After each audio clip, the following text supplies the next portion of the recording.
Well, hello, hello, hello there. How are y'all doing today? It's your girl, Sean LeRae, and I am back once again with Boss Talk. So, thank you for tuning in. It is so good to see you out there. I hope that you have been having a fantastic Wednesday and a fantastic week. So, as we all know, this is the start of a brand new year. And so, for the first few weeks of the year, we're all trying to get our footing, right? We've all decided that we maybe are going to do things a little bit differently than we did the year before. We're going to be more fit. We're going to eat better. We're going to do all these things. And so, we're also trying maybe starting new projects and doing new things. So I hope that you are taking the time to really examine how you want to start this year and decide what's priority for you and the best ways to go about getting things done. Because for me, that's something that I really have to do because I can get really excited about things and get started and get going, and then sort of not even lose momentum because I'm always excited about things, but sort of lose my footing. And then I have to kind of go back and regroup and kind of reorganize things a little bit. So, um, if you're out there, type in the chat how you go about getting those things done. How do you sort of keep yourself targeted for the things that you want to accomplish in, not just the new year, but in any situation? It's just that now we are in the new year, and so there are different things that might be on our agendas that we didn't have on there last year. So we want to start looking at things, um, sometimes even through a different lens, because for me, um, it's when I think about changing and doing things, it's not always changing the thing that I'm going to do or the plans that I have, but maybe it's about changing the way that I go about getting things done. Like last year, maybe I, uh, you know, found that things were not as effective as I wanted them to be. So going in to the new year is an opportunity to kind of make some changes and kind of add, add in things that work and detract things that do not work and don't serve us anymore. So, who's out there? Put a little thumbs up in the chat, or if you have had that experience where you kind of have to regroup, not necessarily changing the plan, but maybe redirecting the plan or how you go about the plan in a new year. Then somebody type that in the chat. Type it out there. Let me know you're out there. I want to get some feedback from y'all before I bring on my guest. So tell me, what are some of the things that you are planning for the new year out there? Go ahead and type it in the chat. And if you are somebody who decided this year not to do a quote unquote New Year's resolution as we normally know them, or, because a lot of times people don't like to do the New Year's resolution because they feel like, by third week or so, it's down the drain. But sometimes it's just the languaging. So don't call it a resolution. Brand new start, whatever works for you. But what's something that somebody out there is taking on this year, or taking on in a different way? It might be the same thing, like I said before, but you might be doing it in a little bit differently. Hey, Terry, what's happening, sister girl? Let's see what she says. Soror Terry says she's taking her business to the next level. Absolutely. That is the truth. I'm trying to do the same thing. And when you do that, you kind of like have to look at what worked last year and and evaluate that. Like look at what worked and what didn't work, and if there's a new way that you can do things. Do you find that to be the case, Terry?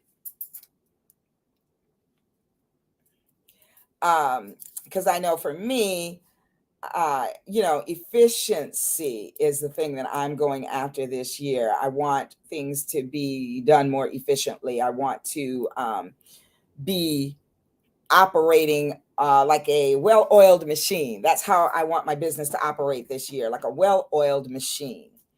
And so my guest tonight is kind of has his hands in a lot of different pots. I said in the show notes that he stirs a lot of different pots. So this is going to be a good opportunity for us to figure out how we can make a lot of things happen in a small amount of time, because my guest certainly does that.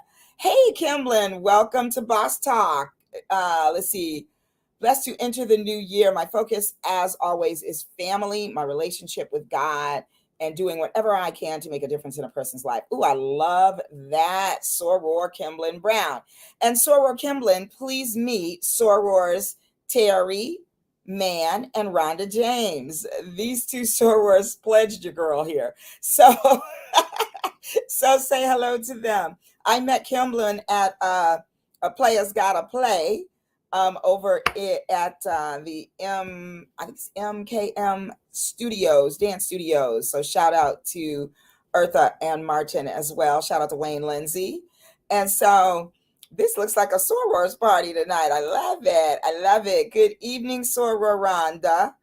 And you two are moving into the next level. I love it. I love it. And Rhonda says, hi, Kimblin. So nice to meet you. Well, ladies, I am going to bring on my guest. My guest is, as you saw in the show notes, I call him a Renaissance man. He is a busy man. He has his hands in a lot of pots, but he is doing amazing things in the community. And he always does it with a smile. And I love that about him. So please welcome to Boss Talk, Mr. Alan Shea. Hello, Wow. Well, I want to thank you so much, my queen, because anytime I'm around you, I'm excited. I love the energy and all the greatness that you have brought in my life since we've met, I guess about 4 or 5 years ago, Alan. and the support that you've given me and the growth that you've given me through your guidance, your support, and your prayers. So I just want your viewers to know that they're dealing with a very incredible lady, and they should be uh, in good hands. And I also want to share with you, I love the fact that you're so engaged with your sorority, because I feel that same way with my brothers of Kappa Alpha Psi, Luke in so the we, house. we want to make sure we give a good shout out to all the brothers out there who might be listening. Yes. Oh So, my gosh, Alan, I didn't know. yeah, when you start throwing out all the great things, I'm like, okay. Love Uh, that. yeah, Love so that. I love my frat. I pledged an undergrad at SC. I finished up at SC, and love the brotherhood, and I'm glad that I had the opportunity to find that pathway during my undergrad process. So it's great. Absolutely. I am so grateful for my sorors. I got to tell you, we have a thread of 14 strong Wow. from Delta Phi Chapter, Ohio University, Athens, Ohio. All right. And we got the opportunity to see one another and reconnect in Miami, Florida, of all places. And I'm telling you, it was so amazing and so beautiful. There's nothing like the sisterhood and the brotherhood. I really appreciate it. And Kimblin, I actually met Kimblin, and y'all know me, I talk to everybody. So we were at an event, and I think I sat next to her and started talking, and then she said something about her sorority, and I was like, okay, wait, what sorority? And we connected in that way. And Kimblin is going to help me get active again. So Terry, you'll be happy to know that. Because Kimblin is active in the chapter Tau. I think it's Tau. Put it in there, Tau Omega, or am I missing a piece of it? And I plan to go to a meeting with her next month, and get it back together. So let me see. All right, I have two brothers that are Kappas and a host of family that are Kappas as well. All Absolutely. right. I was listening. A soror and dear friend recently lost her husband, who was a Kappa, and she sent this beautiful video, and it was that song that I can't remember. It says my papa was a Kappa, my mama was a AKA or something like that, and it's really nice. I love it. So it's family here tonight. Yes, that's it. Theta Mu Omega. So that's the chapter that I'm going to visit next week or next month. Theta Mu Omega. Thank you, my sister. So, Alan, darling, I did not find your bio in my I didn't find it fast enough in my email. So I'm going to Okay. let you tell us a little bit about you because, well, first of all, let's talk about how we met. I think we met at Yes. Sarah's, right? At Sarah. Uh, Was that the I first? bel I believe we actually met at a play because we met through Chantel Denise, That's right. and she's an actress and a musician and an artist, and we met through her because she was actually the thread that binded us because we I saw her at a Tina Turner tribute that blew me away. And actually, she allowed me to take that footage and create a new platform called Showtime at the Rose. That's right. And I created over 40 episodes as a result of her being the inspiration to that show. And then the Temptations, Dramatics, uh, Maxi Pre, Buddy Guy, Ruben Studdard, all these other artists came in after her. So Wow. she was I the do first one to remember open the that. door. I do Yes. remember that. And was it the one at the Rose Yeah, when she that's called did? Showtime at the Rose, and Yeah, that's one of my shows. The other show is called Our Society Show, and that platform was created so that certainly blacks can now have a media outlet at venues or events that would otherwise not get service, and certainly to preserve our history, because one of the things that has really impacted our society was the recession of '08. It really demolished a lot of what we saw as a black community in particular. And then we began to see the push with gentrification and certainly the reluctance of our leaders to really take a stance to bring about equality. And so mhm, we're seeing a lot of that being eliminated through our police departments and other uh, agencies that we would hope would give us some justice, whether that's the DA's office or whomever. And it's becoming a new challenge for us. absolutely, absolutely. Well, as I said, you have your hands in a lot of different pots, and I love that about you. We met in our theater music kind of world because it was Tony B's, I think, that we were doing it at Sarah's, I think, when I met you Okay. Okay. because yeah, that's what I think it was. And I think we had seen each other at a few other events because now I'm even thinking back to um Lamar's birthday party at the Right. Brownstone or the Brown was that what it was called? The Brownstone? That cute Uh, little brunch place over right. there on Pico Right on Pico. Right. that's no longer there, sadly. Well, funny thing is that place used to be, it had a different name, and it was a theater that we actually first premiered the Tony B's before it became Tony B's. So the original play that I think that Tony B's was born of was first shown at that it used to be a theater, now it became a restaurant. So it's so funny how all this stuff sort of comes full circle when you look at it and look back on it. So we met at doing that, and then of course I would see you everywhere because of our connection with our dear sweet Chantel, Right. who may join us tonight if she gets a minute.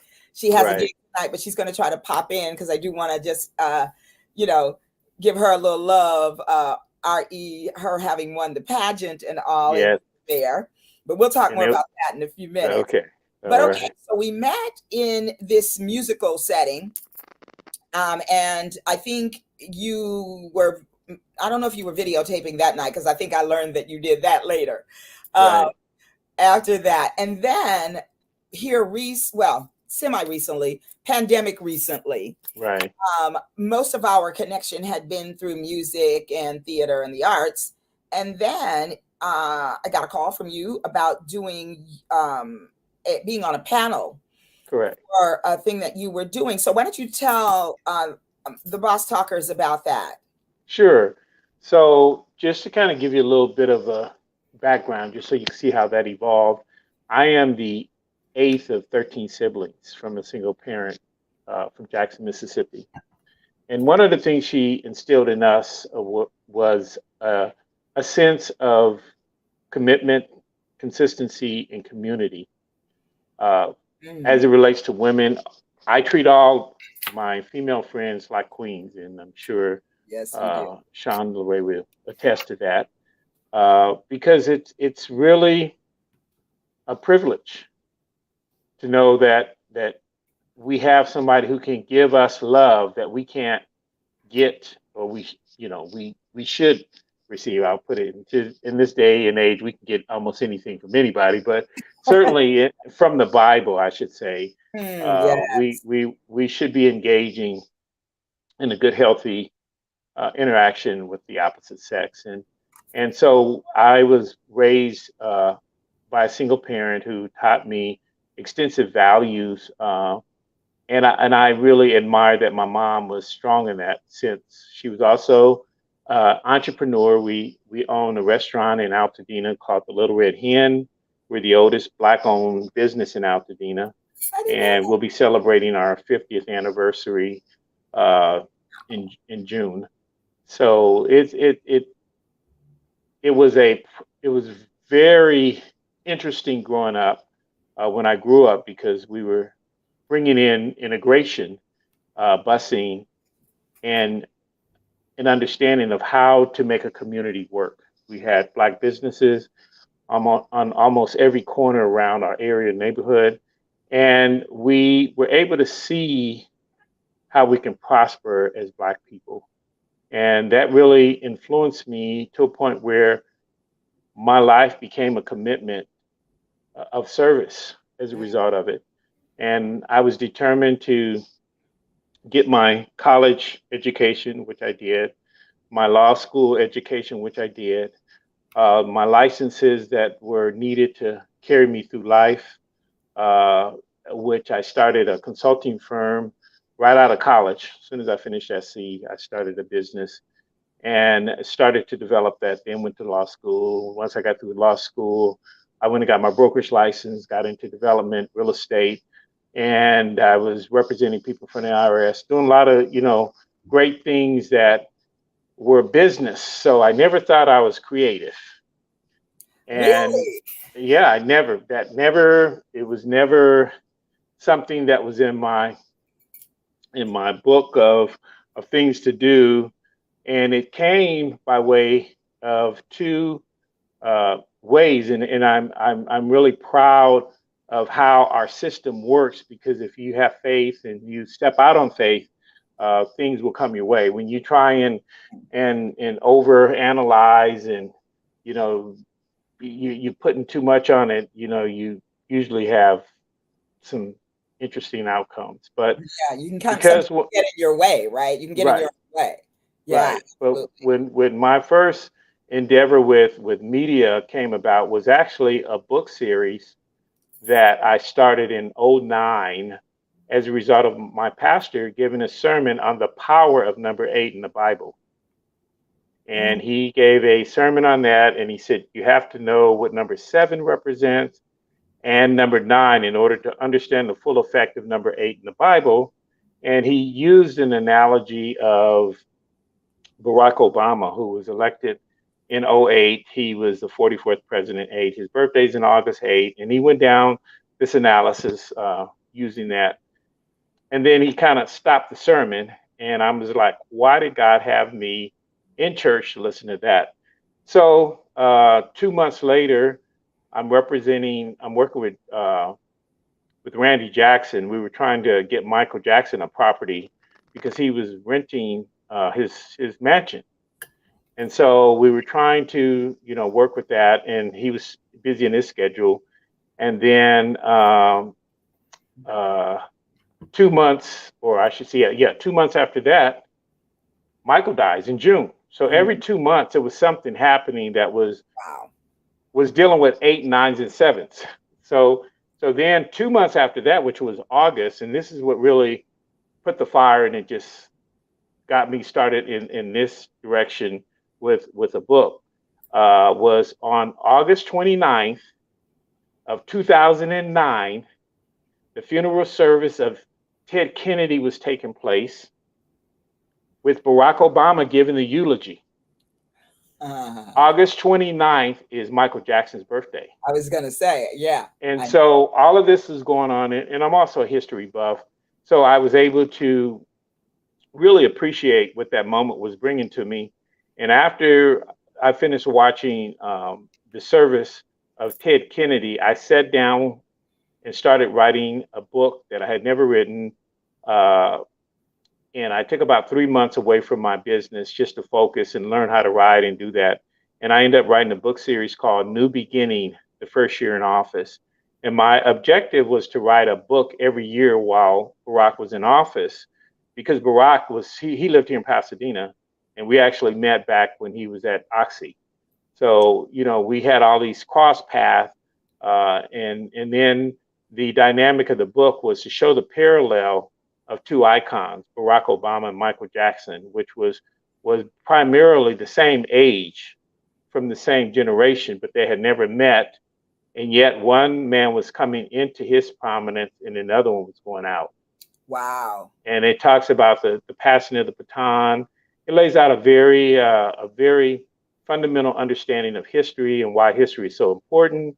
And it ties all the dots together by using the circle of life as the premise with passing the baton. So I had to create 4 runners, which the last runner is usually the fastest. And in the book story, the last one was Michael Jackson. So it was a great story. Then I kept writing other series. So I got 2 books published, 3 books or another manuscript completed. And then I wrote the story on my mother's story, which she died at 81 in 2010 at the height of the recession. And she died as a millionaire because she believed in buying real estate, and she would buy a piece of property for all of her children. That was her legacy, and that's what she believed in. Wow. And she achieved that. And so I wrote her story and her struggles and her faith. And those kind of things really made me appreciate life, especially once she was gone. And then as I began to incorporate myself with my new family, and of course, LaShawn Ray was one of them. Chantel was one of them. I call her my sister. Her husband John. All the folks that we began to meet thereafter became my family. So I try very much to make sure they understand the love that we have as new family members, new community, and the effectiveness that we have because of our commitment to each other as a result of our education and as a result of our passion. And so once I got to that point, someone invited me on their show to co-host their television show. And so I said, okay, because they were talking to me and they wanted to know about business, as we're doing right now. And so I co-hosted the show with him. He took the footage back to the CEO of the studio, and the CEO said, Alan, you need your own show. You know how to engage people. You're easy to communicate, your storylines. And I think you should have it. So I said, okay, if I'm going to do something, it has to be beneficial to everybody. Right. And so that's how I created Our Society Show, which was actually my nonprofit organization called Our Society Foundation, which I used to raise funding for college students. But I created that as a show. And my first assignment, which I'm very proud of, was to host the final BCS Bowl game with 90,000 people at the Rose Bowl in 2014. And that was my first assignment for my show. Right. Wow. Well, hold on. Let's say hi over here. We got somebody that just popped in, a beautiful lady. Okay. Daphne. Hello, beautiful lady. How are you? Dr. Daphne, you'll be pleased to know that Alan was at the Sunday portion of the pageant, and he actually was the red carpet correspondent for the Woman of Achievement pageant, which again we'll talk more about because I have a secret surprise for y'all. I am so blessed. Absolutely. Uh-oh. Oh No, dear. it's okay. Yeah, I'm still here. Oh, there It was you just are. my light went out. There it is. There we go. Okay. I was like, It's what happened? He's gone. No. okay. Well, okay, so Alan, you so you're doing your show Our Society, Yes. and which was your commitment to your own to passion Mhm. for people, I think absolutely. And then just the way that you were raised in the church, raised in the Lord, and sort of the message that I'm getting just from you and your life and hearing about your mother is that you were raised to service, like you said, and you Yes. stepped up and actually took the commitment seriously. Now you said you are one of 13. I am one of 13 and I love it. I wanted 10 children. I believed in family. I had my house built to handle 10 children when I got my business established. I went all out to make sure that every opportunity existed so that we can truly set an establishment so people can see. And that is what I encourage the people: be people of action with an intent and the consistency to bring about, good results. And I think as far as we as Black men, it's crucial in today's society. I believe young men need to be in tune with themselves, how to engage women, and how to have true value. And it's certainly needed to overcome the stresses and the pressures. And when you deal with the beat down that society can bring forth. Certainly. And my mom really helped us to see it, along with moving into great neighborhoods. Every time, my mom moved to buy higher into, bigger, better neighborhoods, because she was, like I said, she was phenomenal. And it would always present opportunities where I was able to see more established men and Mhm. successful men and how they carried out. So Wow. those really inspired me, and I try to instill that with all of my nephews, nieces, and younger siblings. And I was with my brother today, right before I came on, because I lost one of my brothers last week. He was the 12th child. And I was sharing with my 13th sibling how proud we should be that we were born of a woman who instilled the value systems Mm, of service. And he's the same way as I am. And mhm. and it's something now that we really can reconcile because we're older. We've seen, us evolve and us attempt to make sure we pass it on to our nieces and, well, for me, nieces and nephews, and for him, his kids. Mhm. And knowing that my mom has over 140 to 50 descendants from her. Wow. So we have our hands full, and as you know, you can attest to my civic engagement has been extremely Right. extensive because I got into politics, Right. and So and yes, I let's talk a little bit about that. Is that how you got to the work that you were doing with the family that I got to um, create with you? You know, right, you were on the panel for right. right. So what kind of ignited that was, as a kid, I always wanted to be a lawyer because I felt that that was the best platform that could help people.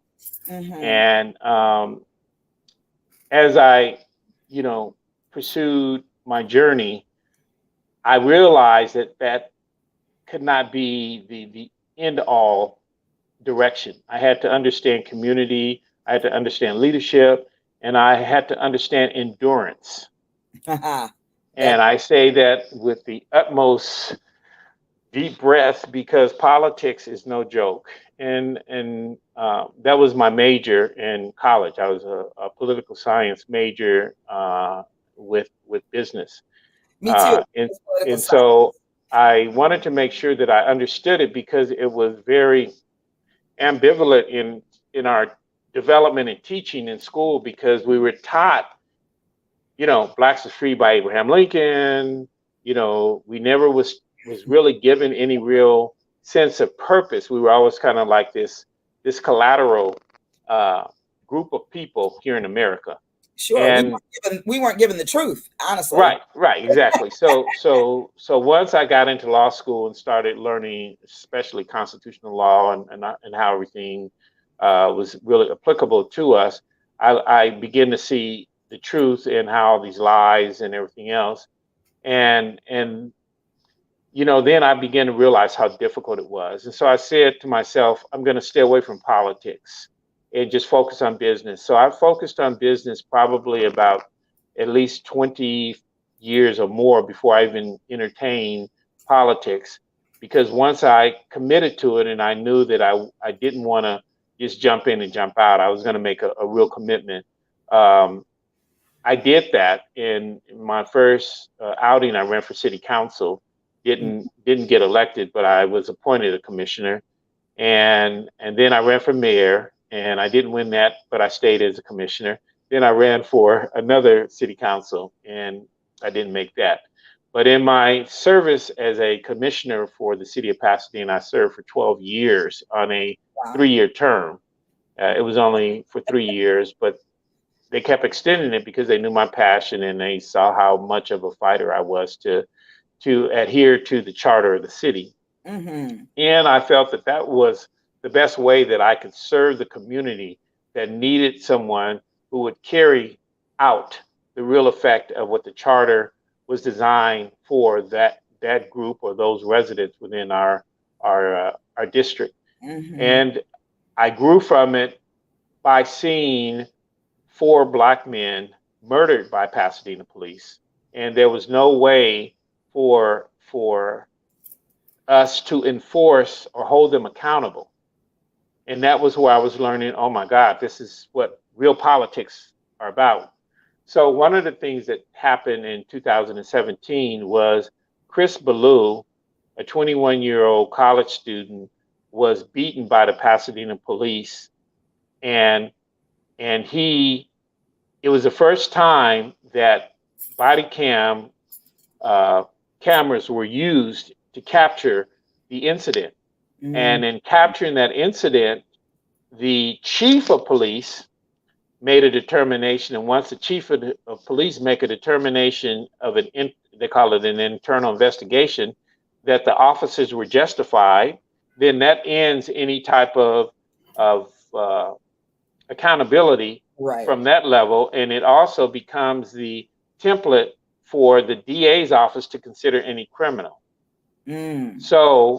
So with Chris Ballou, even with these cameras showing that he didn't do anything and he didn't have a weapon, nothing, and they almost killed him. The guy put his gun out and was going to shoot him, and he put it back in, but they busted him up with their batons and everything, and all this was captured on camera. Mm. So that became the first driving force for me, because Chris Ballou lived in Altadena, not Pasadena, and the incident happened in Altadena. It wasn't within my jurisdiction to advocate and to assert resources to him and his family. Mm-hmm. However, 1 second, just for those of you who are out there who are not here in Cali, Pasadena and Altadena are like a walk across the street from one another in terms correct. of proximity. They're right next to one another. They're right.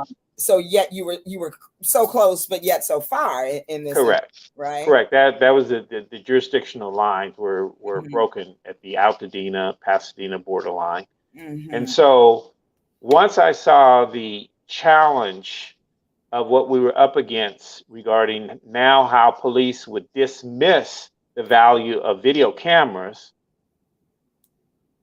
I took a deep breath because I said, okay, now where are we going to go with this? Because we had to fight to get them on them because of a murder prior to that. About 8 months prior to that, another man got killed, but they didn't have chest cams on at the time. Now this beating takes place and they still get off. And so in 2020, with everything the way it was, especially after the George Floyd killing, I approached our chief of police in June and said, why don't we develop a campaign to show that under your leadership, we have been able to prevent any kind of outbreak any civil, outbreaks from all the things that were going on. And I kept, encouraging him to show community. And for some reason, he didn't want to, come together on that platform for whatever reason. And so that was in June. Well, on August 15th at 7:43, actually it was 7:41 when Anthony was stopped in a vehicle. He's a passenger in a vehicle on a Saturday on August 15th. He was asked to get out of the car. The police did a safety inspection to see that he was okay. And this was after the officer who had come to his vehicle on the passenger side at 7:41 spoke to him for 2 minutes up to 7:43, opened the door for him to get out the car and instructed him to go to the back of the car, did the safety inspection. And after Anthony took two and a half steps, on the third step, he took off running. Mm-hmm. And as he was running, he had a cell phone in his left hand, which the officer knew because Anthony didn't want to get involved with the stop at all. So he was just listening to his cell phone and the music, and the officer asked him to put it down and pull everything from under the seat and all this other stuff. And all this stuff was captured on video. And so he was comfortable enough with Anthony to open the door for him, ask him to get out the car and let him, and instruct him to go to the back of the car. But however, when Anthony started to run, the officer pulled his gun out, shot Anthony twice in the back. And all of this was captured on 5 different cameras. Yes. And the officer who murdered Anthony was cleared of all charges by his chief, who lied. And then the DA followed the chief's report and didn't bring any criminal charges. We were able to put pressure on everybody who was in office during that time who are no longer in office. They were removed by one way or another. Mm-hmm. That includes the mayor, the city manager, the police chief, and the chair of the public safety. And we've just been informed that our police chief is now one of the chief investigators for the DA's office. Now, I wonder how that works. Yeah, how convenient. So if that's not politics at its best. Absolutely. Well, I have a question out here for you. Sure. Besides being a part of the workforce, how would you steer a young person to get involved in their immediate community? That's a great question, Dr. Daphne, because I think that you, Alan, would be the perfect person to do such a thing. So how would you go about that? Well, the first thing I would do is I would really try and get into the person first. He, if we're talking about a young man, really needs to understand himself or have a sense about himself, because there's a lot of influences. There's a lot of development challenges, especially in today's climate. They didn't grow up like we did by being out in the street and socialization and things like that. They'll go into their room and get on their cell phones or computers or whatever. So in my opinion, and I qualify this by saying my opinion because I'm not a parent and I am not somebody who sit and study children to the extent of being an authority of their daily activity. But I can definitely tell you, I have enough nieces and nephews and godchildren, and in my own experience in the community to understand young people. And to me, the best way is to first start off with self-development and create a sense of purpose and confidence so they can believe in the steps and efforts that they make. And they're okay with the outcome, because if they're not okay with the outcome, they will shut down. Or they will feel that they, if kids are overly, I'm going to try and be appropriate here. If the kids are brought up in a household with just their mother and around a lot of women influence, they're going to grow up one way. And if they have their fathers in the male experience growing up, they're going to grow up another way. And so depending on what their environment and their formative years in the development of that environment, uh, prepares them. To me, that's the whole secret. Is the And preparation. right, to Yeah. me, and I've shared it with my nephews.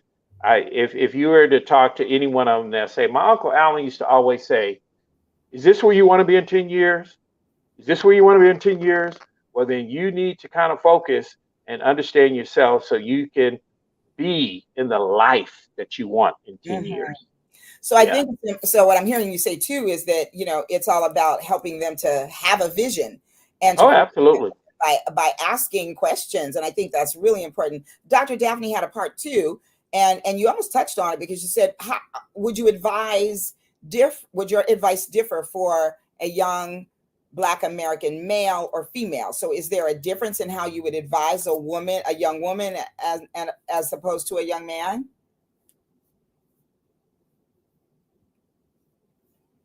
Uh-oh. I think he's frozen. Am I frozen? Can y'all hear me out there and see me? Am I moving? Someone type it in the chat if I'm moving. Oh, Well, there it is. that Yes. okay. Okay. It was so funny because it looked like for a second you were thinking, and then it was like, oh, wait, no. Hey, Thank that you, and Dr. that's Daphne. So, and that's another beautiful thing. Now we're really understanding how much control we have over technology and how technology can, put us in check. So these are absolutely. the things, right? These are the opportunities that I'm hoping our next generations will be able to flush out and Mhm. certainly mine all this gold so they can be in charge of their destiny in the future. Absolutely. So as I was saying, Dr. Daphne had a part two to her question, and that would your advice differ for a young Black American male as opposed to a young Black American female? Well, here's my opinion and my position. I think if we're going to bring about a sustainable family value, it Mm-hmm. is imperative that a young Black male understand that from Jump Street, from his formative years. Mm-hmm. Uh, I find it very difficult that if a young African American male does not have those values by 12 and thereafter, it's a wrap. It's too hard because Yeah, their body, their minds, their mature, all that stuff is going to shift. I take it, I even assessed it with my own growing up, and I tell anyone that I'm speaking to, Sean Ray, that with having three older brothers that was clustered together, that was 2 years apart in each one, they uh-huh. gave me a lot of history to see exactly what I'm sharing with you and your audience. And that is that it's important.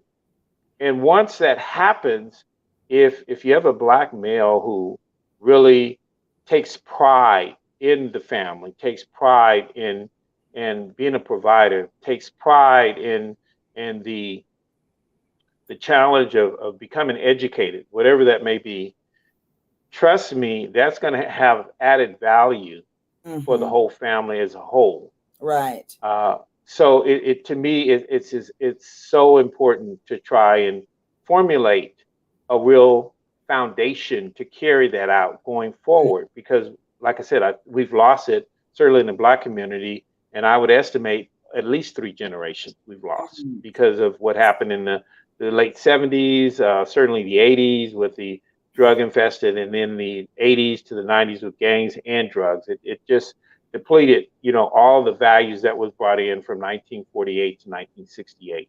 Mhm. So I Well, just I but right just think that there's a significant difference. And then with the young ladies, I think it really, to me, and even when I'm out meeting, because I am single, when I meet a woman and I begin to get to know her, when I hear the kind of relationship she had with her father, and if it's a great relationship, I throw my thumbs up. But for sure. if it's been challenging and a struggle, then it means that I have to be ready for the fallout of what that's done to her, because it does cause damage. So Yeah, but you know what? And I definitely appreciate what you're saying in that. So what I'm hearing you say is that there is a bit of a difference that you would advise a young man versus a young woman. What would be the advice for a young woman, though? well, again, I think the advice would depend on what the environment that she was brought up in, especially during her formative years. And again, I would reiterate, to me, that's really 3 years of age up to 12. It's Hmm. imperative that she feels the the engagement of her father. And I use that word in a manner that it's not just his love, but how he talks to her, what he Sure. does with her, uh, the the balance that he teaches her that should exist when you find a good person, when you have a good person, Hmm. and the boundaries that exist when certainly when you get ready to get married, because you're no longer daddy's little girl. You're going to be a husband's wife, which is a whole different standard that you Yeah, need it to be ready for. So all is. of these things are imperative, because I think we've lost so much of that, which Yeah. is reflective in, you go on the Instagram and you see, young ladies with their body, out there, and it's a totally different world. Sure, it is. It very much is. And me and my girls talk about that all the time Right. because it just is a different world. It's the things that our young people are exposed to, because exposure brings about, activity, if you will. So I think they're exposed to things that we weren't exposed to. I don't want to sound like a prude, but, there's a lot going on that we Sure. were not exposed to in terms of even visuals, even movies. I was listening to something, I think it was The View actually the other day, and one of the ladies was talking about how movies from years and years ago. It's not to say that people in the movies did not, get together in a Right. sexual manner. However, we didn't have to look at it. And Right. so, the lights would go off and you would know, you can infer. But it's like now these kids are exposed and to the actual act of sex and drugs and rock and roll, right? Right. And so Right. it's right in their faces. I was watching a show last night, and throughout the show there's the boy across the street sneaks into the girl's window and every night, and it's like, wait a minute, how they doing all of this? Because I never, and I had friends, it never crossed my mind to try to sneak out of the house. I Correct. would have been just dead. It would have been like, a no, my eulogy is happening right now. And so it's really amazing to me how these people get away with these things, Right. these days. It really is. What is LinkedIn user saying? Hi, LinkedIn user. Type your name in the chat so we know you. She says, he or she says, men in the home is very important. Many reasons why he might not be there in the home. It makes a difference. I was close to my dad, who I miss dearly. Absolutely. I can definitely say that. Truly, I miss my daddy, who departed this earth in 2018. But I will tell you that he was a very strong force in my life, and I am so grateful for that. So listen, Alan, we Yes. have a surprise guest in the house. So, ladies and gents out there, I have the distinct honor and pleasure of introducing you to my best friend, Alan's. They call each other sister and brother. And are you ready, y'all? Please say hello and give some love to the brand new Ms. Elite USA Woman of Achievement, Mrs. Elite US Woman of Achievement, Chantel Denise. All Yay! right. Hey y'all. Hey Hey, everybody. so good to see you. Good to see you too. You got me on my break. Well, my few minutes before I start my downbeat. Okay, great.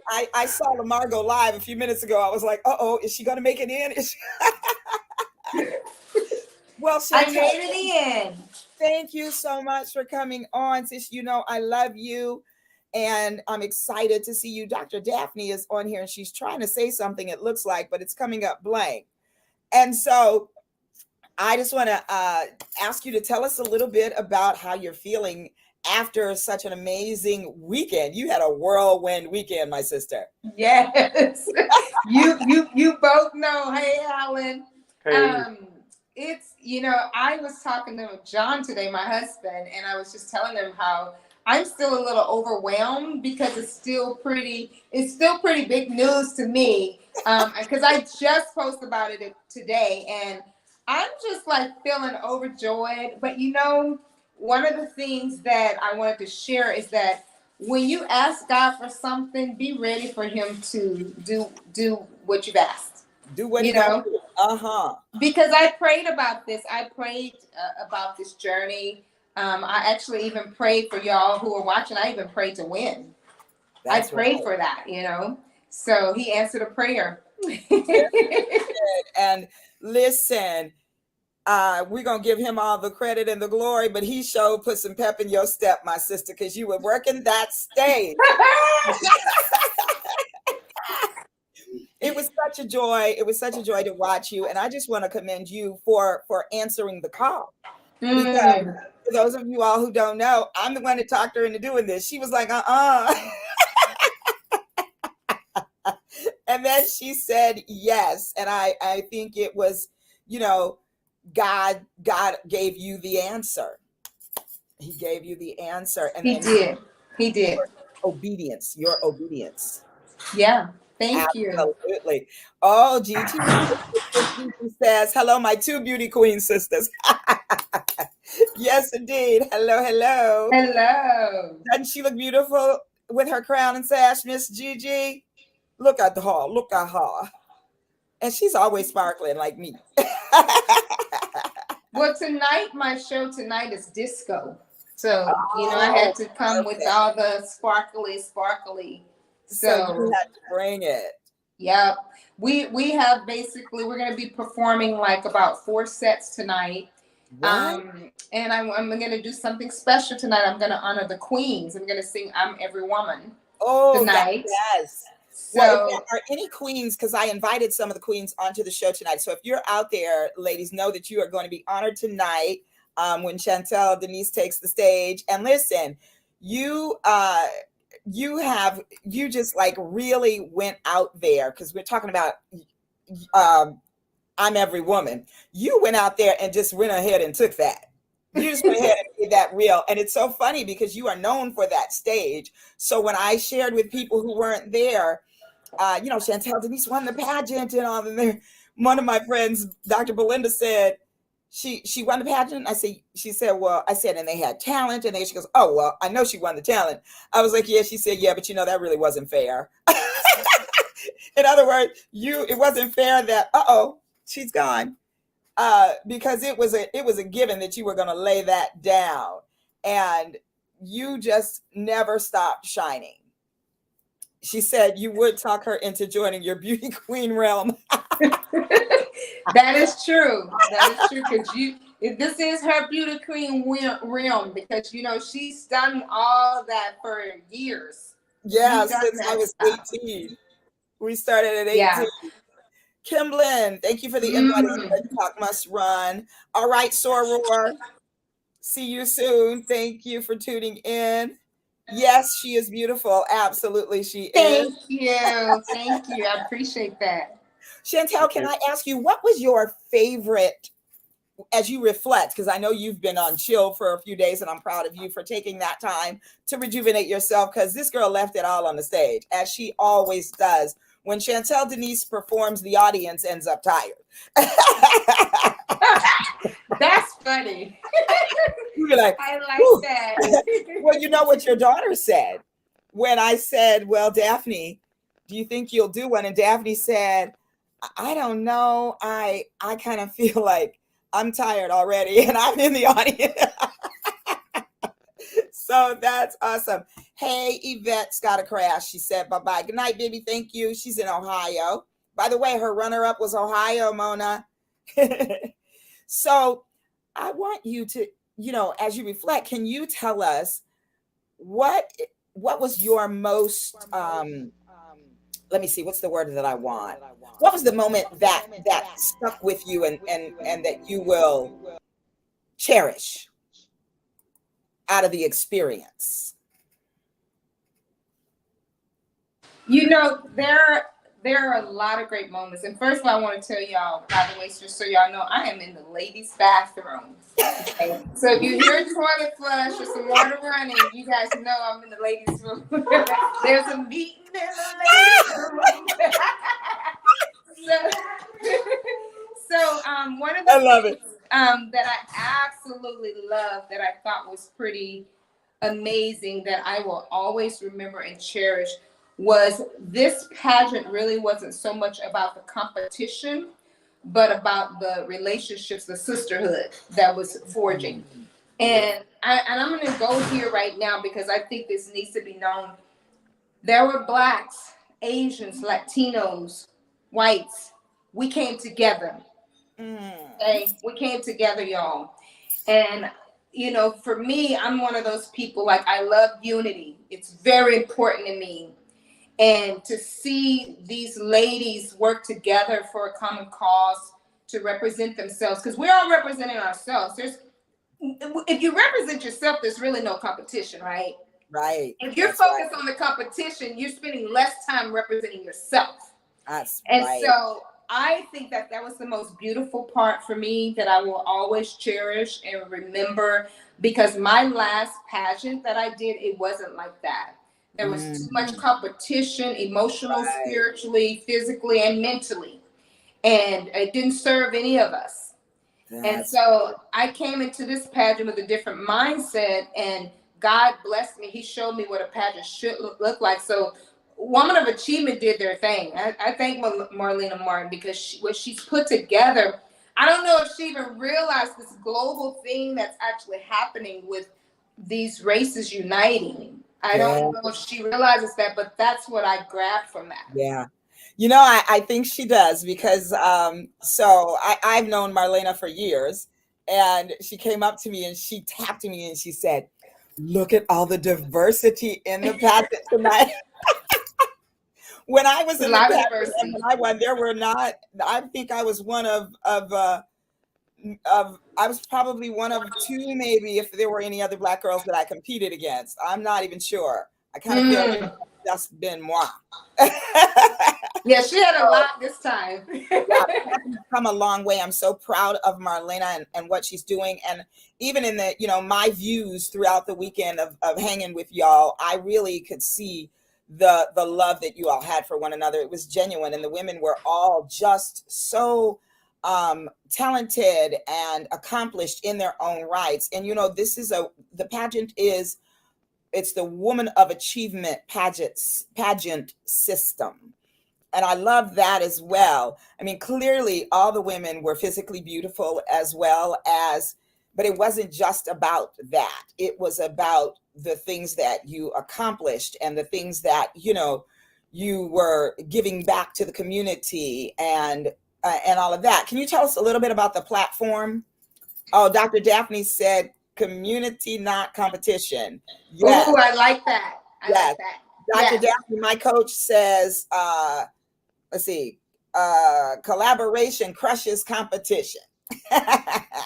There was a lot of collaboration going on. In fact, I'm actually going to be talking with one of the queens tomorrow. So, there's a lot of opportunity to happen. But I will say this, just to share a little bit about my platform. My platform is Woman of Worth, and I'm all about really helping teen girls and women really live in their worth. The teen girls just came about this year. So it's a short amount of time that I've actually put that into rhythm for myself. But I've been helping women for the past 2 years with this particular platform. And it is beautiful, because when you think about it, like, you're going to need to understand your own worth. You're going to need to understand your own value when you're in a pageant or wherever you go in life. And so I'm really excited to be able to extend this platform out, and be able to go and do more stuff in the US. So I'm Mm. I'm fired up over this title because it gives me an opportunity to go and do some work around the world. And that's a vision that I have. Oh, I love that. I love that. Well, listen, if that's your vision, we envision it with you, and we can see it too. And just knowing you, uh I already see it happening. So I'm just gonna say congratulations, my sister. It is done. Thank you. So she said that's the new energy collaboration. Absolutely. Well, as you mentioned, putting things into rhythm. I know it's almost time for you to go and get that rhythm going on that stage. Yes, yes. So So thank you so I much for popping in, and you go get it, girl. Anything you thank want to leave them with? you. I'm sorry. Anything else you want to leave with the peoples? No, I'm just thankful that I was able to hop on for a minute because I do got to hit that stage. I got 5 minutes. But I would say, if anything, I would leave you with is that anything you do, always remember to represent you. You Yeah, don't I love you don't that. have to be anything else, and that's what really happened for me with this pageant. I did not come in there with anything extra. I came in 100% me, and that I felt good about it. And even if I did not win, I would have felt great because I gave all of me. I didn't Yes, give pieces. I gave yes, all of me, and I represented myself. So yes, I just want to leave everybody with that. Always be true to you, no matter what you do. absolutely. Well, go on and get it, Queen. Yes, bye, Ellen. Bye, Shelley. Love I y'all. don't love you. Lorna, that's Lorna Hawkins there. She says, I'm excited about this new energy finally coming forward. And what else is being said? Thank you, beautiful, for sharing. And Dr. Daphne said, yes, you did. She did leave it there. Now, Alan, you were there and Yes. you had the opportunity to interact with all the beautiful queens because Alan is always in the mix. Let me just say a little bit about. So Alan has talked to you all about his political efforts, his community work that he does, which is phenomenal. But Alan is also a wonderful person to have interview you. He's a host as well. He hosts, as he said, his own show, Our Society. And Alan served as the red carpet correspondent last night. But I can tell you this. I love the way God puts all of his people together because a friend of mine, and he was also on the show some time ago, Wayne Lindsay. Wayne does a thing called A Player's Gotta Play. So I was at A Player's Gotta Play a few months back, and I walk in, and who do I see? But my buddy Alan doing his thing with that camera, getting around there and capturing. And Alan also did the video for my 60th birthday party, which is just so near and dear to my heart because that was not just a celebration of my birthday, but Chantel Denise, who just left us, and her husband and my husband, my late husband, William Joseph, planned a surprise wedding vow renewal for me that night. And Alan captured that. And that means everything to me because my king now lives in heaven with God. And so to have that is just beyond. And so if I didn't love you already, I'd start to love you because of that. So as a male in the room watching these beautiful women compete as they did on that stage and the ways that you got to see and getting to interview them and all of that, what are your thoughts on the pageant? Well, it was really interesting. What I try and do in my walk in life is, first of all, know my lane. What I mean by that is, when I go out, and a lot of these things I've learned because I'm in politics and I'm around a lot of people in the entertainment. Just within the last 4 days, I've been at 3 different events.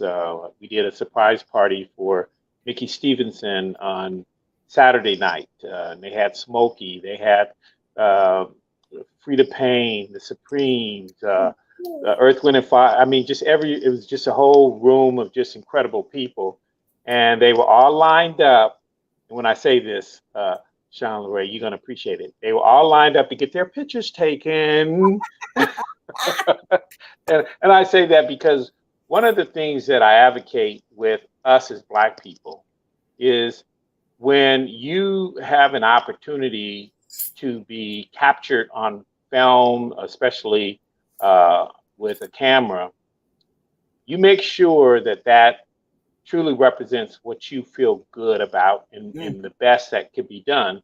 And that was one of my learning curves when I got into media and television, and I began to start taking pictures, which a lot of people, when I'm at these events, love the way I take pictures with my camera because it almost look like you're in a studio, the way they turn out. So with Definitely. this party, you know, people were lining up wanting me to do it, and they had other photographers there. But because I really understand how the lighting affects the pictures and, you know, all those things, it really works out well. But by being around a lot of celebrities and you know, people, I have learned that I have to respect everybody, and I have to give of myself to that degree so they can see it.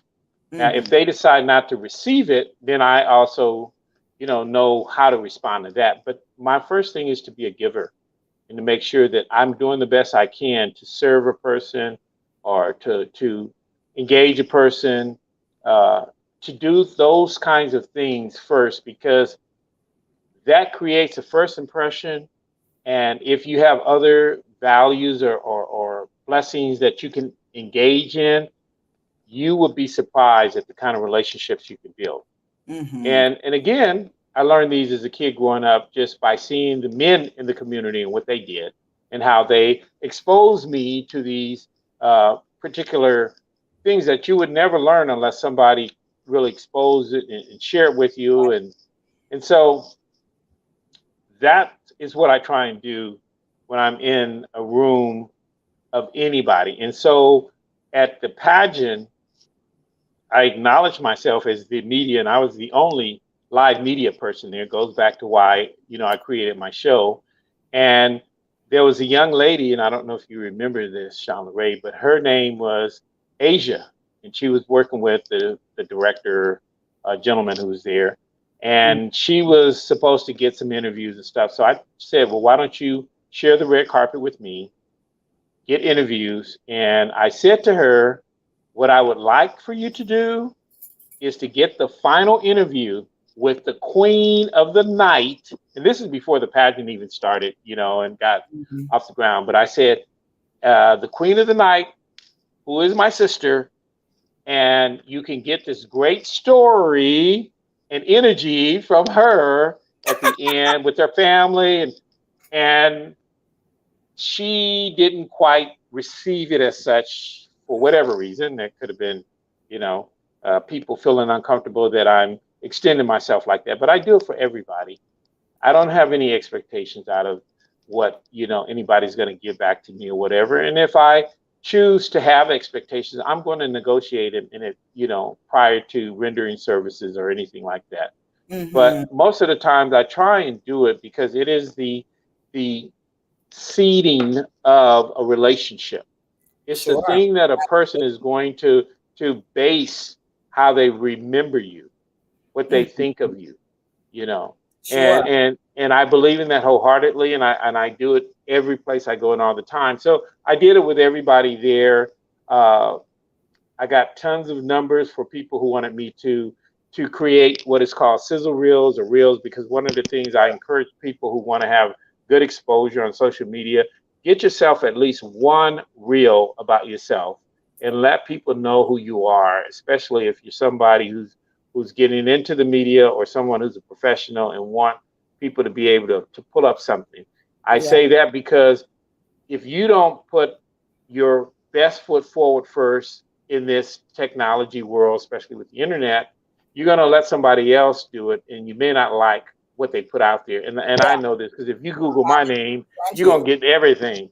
But you're going to find out that a lot of it was my journey that I stayed consistent with, and I fought through, and I represented myself to constantly overcome the oppression that our society has for people of color. I mean, and that's without a doubt. There's no one of color, in my opinion, no one, because I've studied everybody under the sun to see if there's been any Black person that has made it without having Jewish people or white people in their corner to be their guards. Otherwise, if somebody can show me a Black successful person that's made their wealth and has had generational wealth, and it's been, please share that with me and Sean LeRae, so we can educate other people that it is. But to my knowledge, there is none. And I would love for anybody to share with us any Black family that has true generational wealth, because that means that family had to be able to cultivate 3 generations that grew even further than the first generation who started it. And we don't have that as a Black community. So my contribution is whenever. Oh, go ahead. My contribution is whenever I step into a room of strangers, that when I leave that room, we're no longer strangers. Absolutely. And there has been some type of engagement that, has been initiated to make sure that a true amicable interaction is opened up. Yeah. Well, Alan, I can attest to your doing that. You definitely will avail yourself to all those that are in the room, and that's a beautiful thing. Lorena says, "Nice. So is my husband in heaven?" Thank you, darling. Yes, we will have to connect. And she also says, "To you, Alan, you are right." And I think that the beauty of the times, though, I feel like now we're starting as a race of people to understand the importance of generational wealth and understanding where that comes from. That comes from healing and from family connection and really healing and bringing back the Black family. So definitely, I'm hopeful in that. So tell me this, Alan, just in the pageant, what did you witness as a male in the room with the energy of the women that were in the pageant the other night? Well, when my first exposure, I'll put it this way, was I could see the white privilege and how that is pervasive in that kind of setting. And it was very. But hold on a second. I don't mean in that. I mean just the energy of the beautiful women in the room. Well, that's what I was going to get to. So I saw that first, but I think once they saw me engage them, then they began to open up and share their stories and how powerful it was, because the women in that pageant had such powerful commitments, being involved with nonprofits.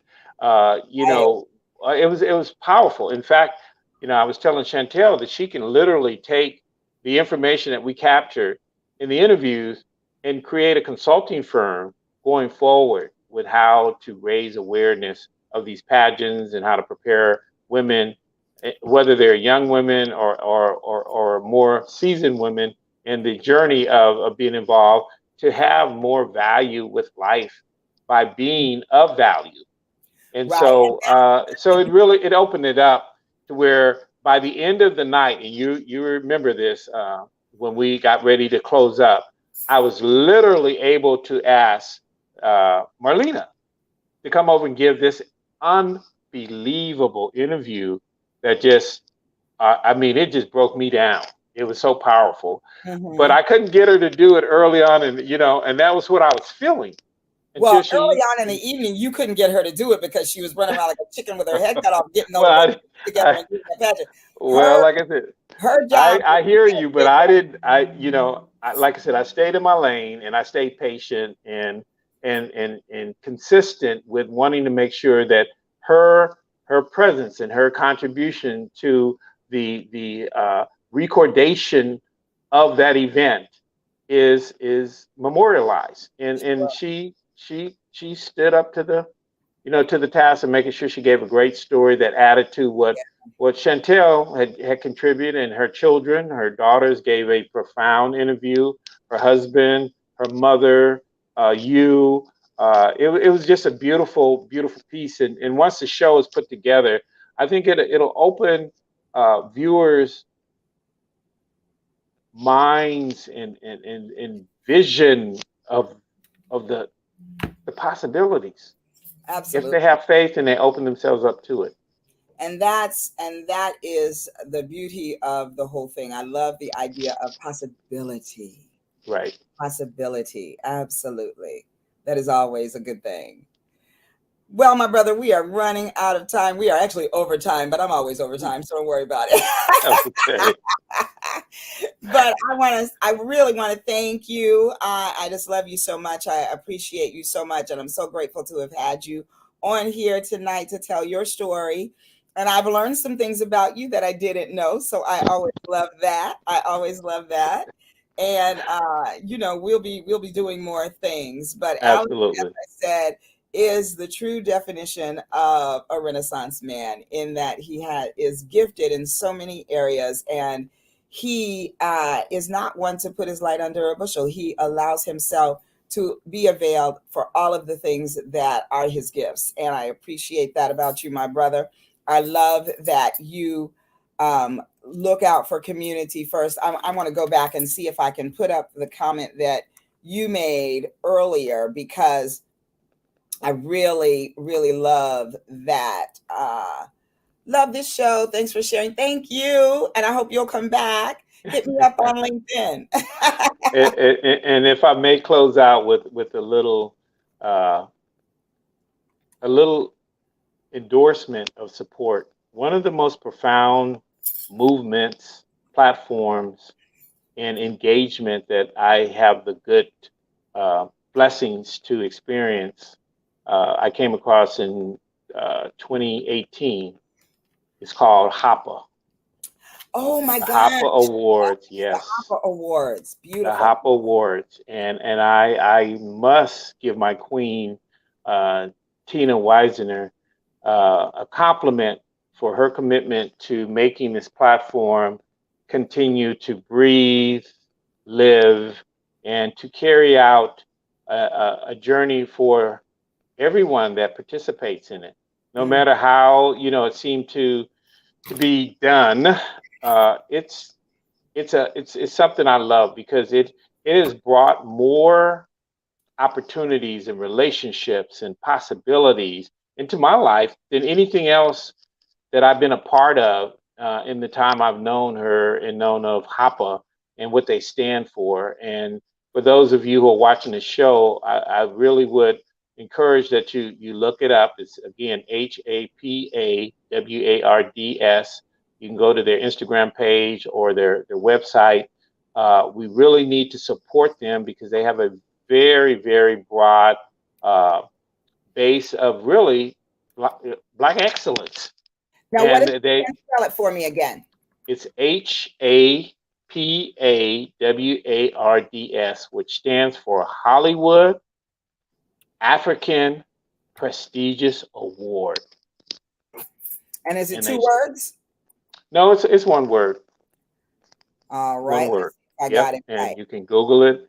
And I've committed myself to supporting them and whatever I can do to help create a greater presence with my skill set. I've done it in the years I've been involved with them, because it really stands to be a great platform to unify Blacks across the world, not just here in America. And it shows that we can bring out our creativity and our love for each other. So I love it. I love it. Yeah, I didn't get to go to the award ceremony but I was at the event the night before, honoring Miss Connie from the Black Panther movies. Right, the Black Panther. Her family, and it was a beautiful thing. And they're from Chad. Africa. Right. So it was a really wonderful opportunity. Of course, I knew it would be. And when Ellen called and said, "Hey, I got this thing I, going on. You're welcome to I said my sisters have to be here, so be I there." made sure you and Chantel was there and performed, and she is so appreciative even to this day. I hear from her like every week from Africa, Miss Con- thanking us for that event and what we put together. We held a private party. We called it an after premiere party because they had a premiere party for her the night after the night of the premiere of Black right. Panther, and then the next night we had a party for her, and it was just powerful. You know, we Yes. had artists presenting portraits for her and different artwork and a Yeah. little concert, and she became very emotional. She It was was, really moved by us, yeah.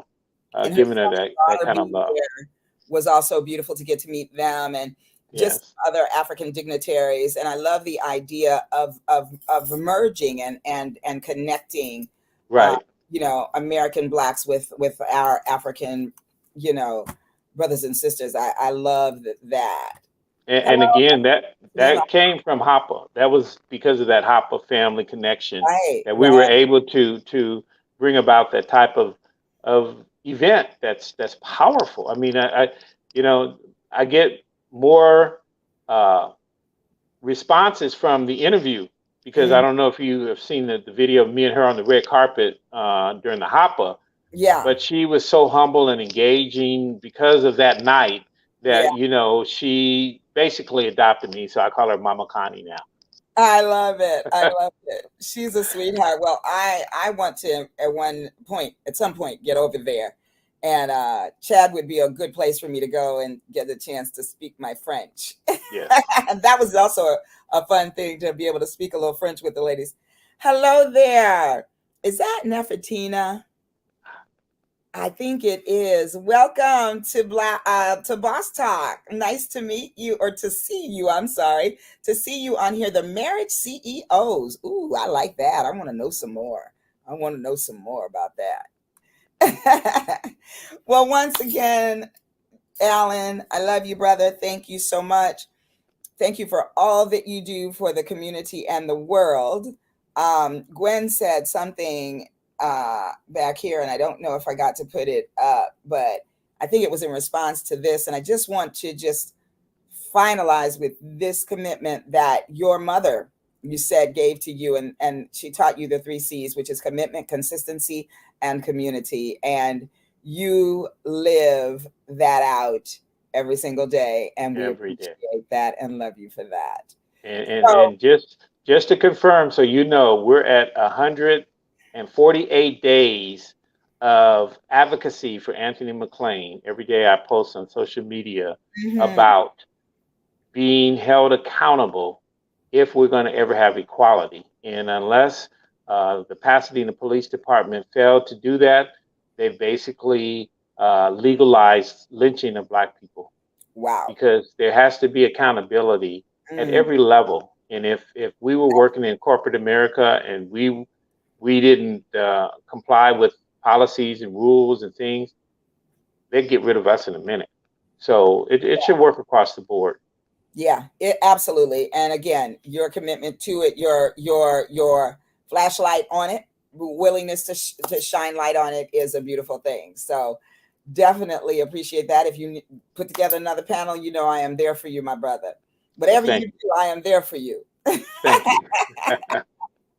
So, audience out there, Boss Talkers, it's been such a pleasure to see you all here again tonight. Thank you for joining me and Alan and having conversation and community with us tonight. We know that you could have been anywhere, but we are grateful that you chose to be here with us. We will be back next week at the same time. That's 6:00 PST, and wherever time zone you're in, please do the math. Right. And I'd like to close by sharing with your audience, if they want to follow me, they can follow me on Just about Instagram to say. So hold on. okay. IG. Okay, what is it? It's Alan B. Shea, 81. Is that B? Yep. Alan B. Shea, 81. And there's a fake profile up there that says Alan Shea, so they got to be careful of that one. So But Alan B. Shea. yeah, Alan B. Shea 81 on Instagram, and then it's Alan Shea on Facebook, and then they can see on Facebook all of my shows, Our Society Show, Showtime at the Rose. They have their own page, and tonight, for example, I'm getting ready to turn on the second part of Mickey Stevenson's birthday party. It's coming on. So, let me get off here because it comes on at 7:30. All right, y'all. Here we go. Let's get that up there for the audience, though, so they can punch. So that's IG is at Alan B. Shea 81. And on Facebook, Alan Shea, and also look for his shows on Facebook, Showtime at the Rose and Our Society. So y'all go over there and support this brother out there. And just want to say once again, thank you for joining us. I know that we will be back next week, 6 o'clock PST. And thank you for tuning into Boss Talk. And that's bold, one of a kind, sensational. Thank you. Thank you. And that's you. Good night. Bye-bye.